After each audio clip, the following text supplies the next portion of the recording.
Hello and welcome to another session of Peak Performance Secrets. It's a lunch and learn conversation. My name is Kamoya Benjamin. I'm a coach, a speaker, and a trainer.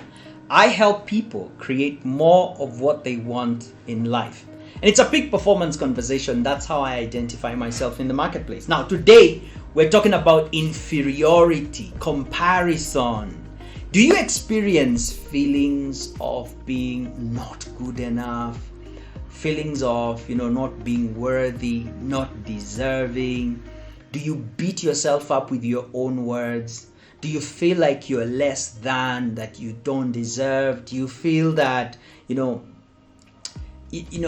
when you achieve success, it's like you need to apologize to some people for being so smart. You need to apologize for driving a nice car, living in a good space. Do you experience such things? Then you want to tune in, because all that is about inferiority. It's a complex that about 95% of the people say they experience from one time to the other. But where does it come from? How is it manufactured? And how can we understand it so that we can navigate our way out of these feelings of inferiority? I know very well that we are not able to perform at the optimum whenever we experience feelings of inferiority. And if we do, then we must exert so much effort just to overcome the inferiority that's happening in our lives. Now, I want to take you back to the playground of life. The playground of life. Growing up. There are three things. There are three things that really matter most when we are growing up. And the first one is to be liked. Okay? There is acceptance. Very important for people to accept you. For you to belong. We all seek belonging. And then three is community. Now, when we're growing up and we step into the playground of life, we want other kids to accept us. This is at a time when we are forming an idea of who exactly am I? What is my identity? What makes me me? What makes me unique? And as children step into, their early education opportunities, and even sometimes being at the home place, they're seeking to try and identify what makes me me. How different am I from my siblings? How different am I from my classmates? What makes me me? What's that unique factor about me? And we're looking to find what it is that identifies us. And very quickly, we develop strengths and we develop competencies around the things that differentiate us. The first 3 R's that we develop identity around is our relationships. And so we want to be loved, liked, and accepted. The second area we build, our identity is around reason.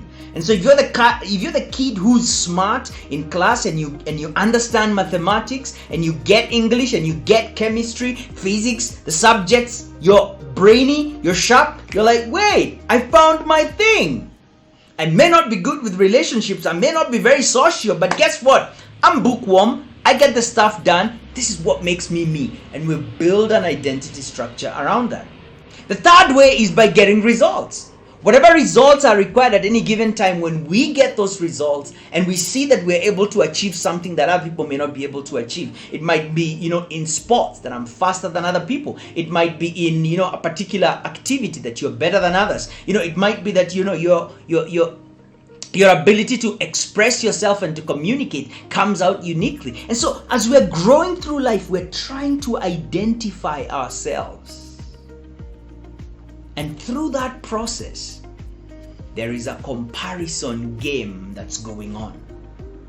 And so when we see other people do something, because we're seeking to identify ourselves, we quickly ask ourselves, can I do it like they did it? Can I communicate like Benjamin is communicating? And when we measure ourselves against that other person, and we find that we do not match up, we quickly become aware and we have the knowledge that we are not as good as. Now, that's reality. That's reality. If somebody can cycle a bike and I can't, I look at them and I see they can cycle a bike and I can't. It's just that I can't cycle a bike and they can't. But the story doesn't end there. You see, we begin to go into our minds and say, so what does it mean if he or she knows, but I don't? We make meaning. We make meaning. And the meaning we make is then, I am not as good as he or she is. I'm not as clever as he or she is. You see the problem? It's in the meaning making. But where did we develop the meaning making? We developed it in those opportunities when we were growing up and we heard our parents comparing siblings. We heard our parents talking about our cousin. We heard our parents talking about their colleagues in the office. And we made meaning because of how they spoke. We learned this. There was a curriculum that was on offer in different spaces you went into. And the meaning that you made is that it was not safe to be less than. It was not safe to be not as good as. It was not safe to be number 2. We hear these conversations. People talk about other people in our presence. And we make meaning of, oh my goodness, it sucks to be you. It sucks to be them. Because we hear what other people discuss about other people in our presence. And the people who are in our presence as we discuss that other person are making meaning of, wow, I wouldn't want to be like that. If that's what it means to be that, I don't want to be that. And so when we come into contact and we experience a situation where someone is performing better than us, a situation where somebody has developed certain gifts more than we have developed them, or even somebody is displaying gifts that we don't have, we spiral down in the meaning making system. And that's my title for today, because inferiority is a smack in the face of God. I think it's literally just climbing that little ladder all the way until you get to God's face and by his cheeks, and you tell him, why didn't you make me like Benjamin so that I could speak as good? It's a smack in the face of God. It is a smack in the face of God. You may not be intending to do that, but that's what it actually is. Imagine an object of creation. Well, that really hurt. I did it so hard. Imagine the object of creation. You create something like a robot. And the robot comes back to you and tells you, you know what, you didn't give me this capacity, you didn't give me these abilities, I'm not able to do this as good as that other robot. What exactly are you supposed to do as a creator? You're supposed to look at that robot and say, you think I didn't know what I was doing when I was building you? You think I didn't understand what I was doing when I was programming you to do the things that you do? I programmed you for this. Not for the things that you want. And so our inferiority, I'm not going to smack myself again. Our inferiority is a smack in the face of God. It's okay, remember, it's reality when we look at other people and see what they're good at. And appreciate them for what they have. And come back and look at yourself and say, wow, surely I'm not able to do that. And so I'm not going to judge myself against that standard. Because judging yourself against that standard only puts you at second best. And there's a meaning we make about being second best. There's a meaning we make about being less than someone else. And that meaning, it's never about serving ourselves. Knowledge that I'm not as good as Benjamin in speaking ought to produce two things. One, an appreciation for how Benjamin has developed his gifts and abilities. Or 2, a desire for you to develop your skills and abilities and to know that, hey, I will speak as me. I'm going to learn as much as I can from the people that have gone before me, and I'm going to then express them in my uniqueness. I'm going to show up with my unique characteristics and gifts and abilities. That is what peak performers do. They stand on stage, and sometimes you may go on stage and you have 5 speakers lined up. Those speakers are operating at a place of peak performance because they know what? Guess what? I'm not Les Brown. And even if his brain was opened up and my body remained and Les' head was plucked inside here, he wouldn't speak like me. And so I'm not trying to be Les Brown. I'm not trying to be John Maxwell, much as I am certified by the John Maxwell team. I'm trying to be Benjamin, much as I've learned from all these people. And so when you see a skill displayed by someone else, watch out what you're telling yourself. Watch out the meaning you're making. Because feelings of inferiority are not created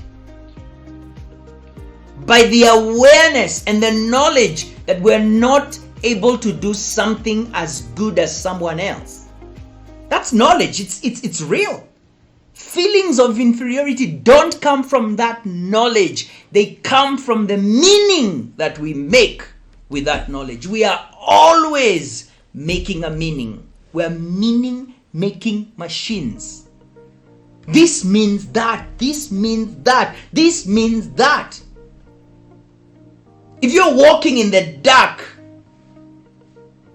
and there is an extension cable that was left outside and it's coiled somewhere at the corner, and your eyes look at that, seeking to protect you, the first thing that comes into your awareness is, watch out, that could be a snake. Immediately, there's a reaction. Because your system is designed to keep you alive. What happens when you're watching a movie, and it's maybe a movie like scary, like Jaws, you know, that shark that's coming to eat people, and then somebody comes at the back of your neck and just does, what happens? Most of you will be like, what? Because the meaning you've made is danger, somebody's biting. No, even when you know you're in your house and everything is safe, you just chuck and run. So notice this. Feelings of inferiority do not come from knowledge of us not performing at a certain standard, but they come from the meaning we make. And all that begins from comparing ourselves with others. And when we compare ourselves with others, with their performance, with their abilities, and we realize that we're not doing as, performing at the level that they perform, we judge ourselves. The judgment of our standard in comparison to others is where the meaning-making system comes in. We judge ourselves and we come second best. And that second best then means, so what does this mean if I'm second best? Then I'm not good enough. Then I'm not worthy of success. So that even when people have actually succeeded and they are rightfully supposed to stand on stage, because they've got this idea of someone else that they're using as a standard in their minds, they just don't feel worthy of the success. They don't feel worthy to deserve that success. They don't feel worthy to deserve the happiness. They feel like a fraud. They feel like they're cheating somebody. And that's why we are not able to actually step up and show up without feeling like we need to apologize. Because we sense that we are a fraud. And we do not deserve the success that we have. Why? Because at a very young age, we build this image within us that we are not worthy. Imagine looking at the mirror and seeing somebody else's face inside there. You probably drop the mirror and run away. But don't we do that to ourselves every time when we compare ourselves with other people? We're looking at the mirror of life and we're saying, guess what? When I look at this mirror, I'm seeing someone else. When I look at myself, I don't see me and my giftedness. I don't see me and my abilities. I see other people. I see what I'm not. I see what I should be. I see what I'm supposed to be. Based on who said that? Supposed to be by whose standards? Again, a smack in the face of God. And so when we experience these feelings of being inferior, guess what we do? Then we find the thing that we are good at so that we can be superior in it. And it's almost like a game of checks and balances. If I'm inferior in that, guess what? I'm going to find my thing, I'm going to assert myself, and I'm going to be superior at this thing. Yeah, if I'm inferior there, I'm superior over here. And so every time we go out and we are looking at life, we're constantly wearing the glasses of judgment and looking at, oh, they're better than me here, but guess what? I'm better than them there. None of them is good. Because the idea of superiority then means that you're constantly checking other people and basing your performance on their performance. And so you're just swinging on that pendulum. Inferiority, superiority. Inferiority, superiority. You're not superior. You're not inferior. You are you. You are you. Listen to me. Let me bring it up for you so that you see it. You're not inferior. You're not superior. No, you're not. You are you. You're just you. Embrace you. You're not supposed to be tall. You're not supposed to be short. You're not supposed to be dark. You're not supposed to be nothing. You're just supposed to be you, and you are you. And so become a student of you and be like, who am I?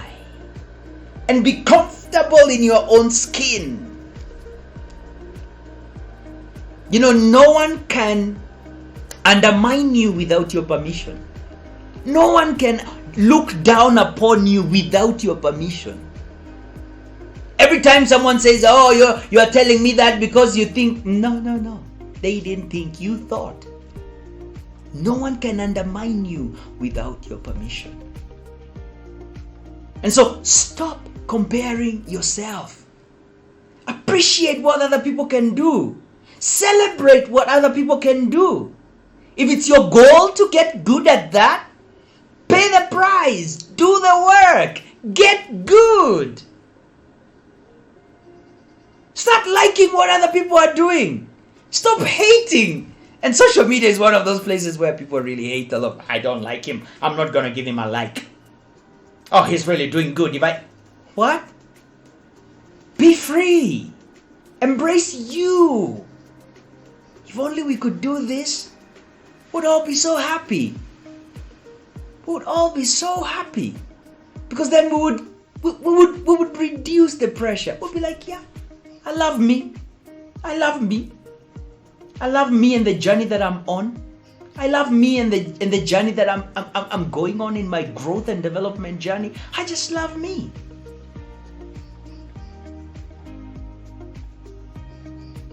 Again, as I close, you are you. Watch out.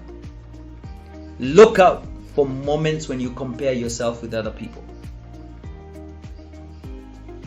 There's always somebody probably who's going to do something better than you.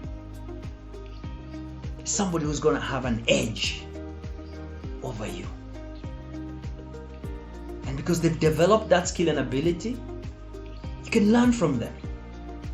But the moment you go into comparison of experiences and your meaning-making system tells you it's not okay to be number 2, it's not okay to be not as good as, it's not okay to be, it's not okay, fear creeps in.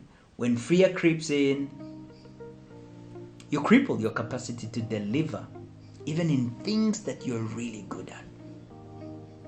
Stop that. Share this video with somebody who you know will be built up by listening to this conversation. Thank you so much for joining me today. My desire is for you to grow in your capacity and deploy yourself at the optimum mindset and skill set in order for you to create the results that you know are possible for you and through you. It's been an honor for me to serve you today. Blessings. Be well.